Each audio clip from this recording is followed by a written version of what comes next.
And we are back with another push workout video for today.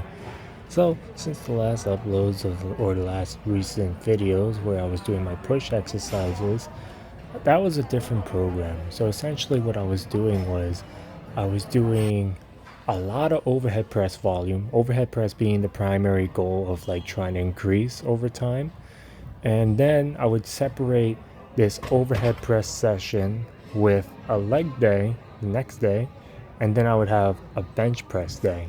So I was naively trying to see if it would be possible to manage both the high and intense volume of overhead press and bench press with a 1 day gap, and then afterwards I would have like 2 days to rest. One where I was just completely resting, and the other would be like a little passive cardio, so like kind of like an active rest day. I don't know why I said passive, but yeah. Basically, as I kind of figured would be the case, the ability to recover was going to be greatly hindered, and it just wouldn't leave enough time for my triceps, shoulders to be fully recovered because I was doing a whole lot of bench volume on top of overhead press volume as well.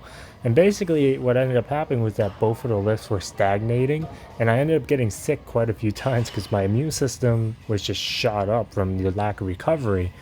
Now, granted, I could have done a lot better in my ability to recover. Like, 100% sure given I was not eating as great in a surplus as I could have. I definitely could have upped the protein quite a bit. The calories could have been up there because, especially on a program as I've listed, you need to have the best recovery possible and you need to be in a surplus. That is just a given. You cannot negotiate with that. And I was not doing that. So, on top of that, my sleep was not the best. Not the best. And sleep is like a steroid effect on your training.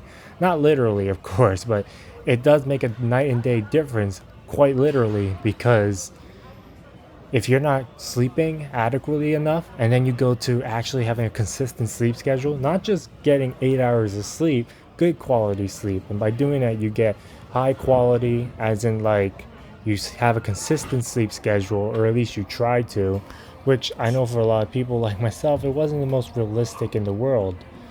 Now, anyway, with all that being said, my attempts at being fully recovered were not exactly optimized during that program run. So it is very possible that this program that I designed previously was doable.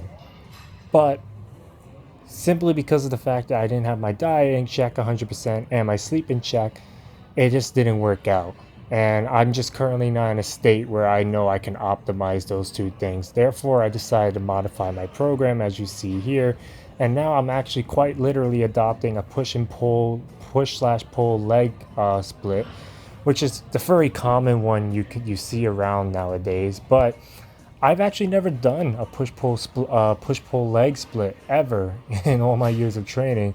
So now I'm giving that a shot because usually I'm like an upper lower, or back then I used to do full body, or I would be more specialized into the deadlift. So like I would do like a lot of variations one day and then the other day.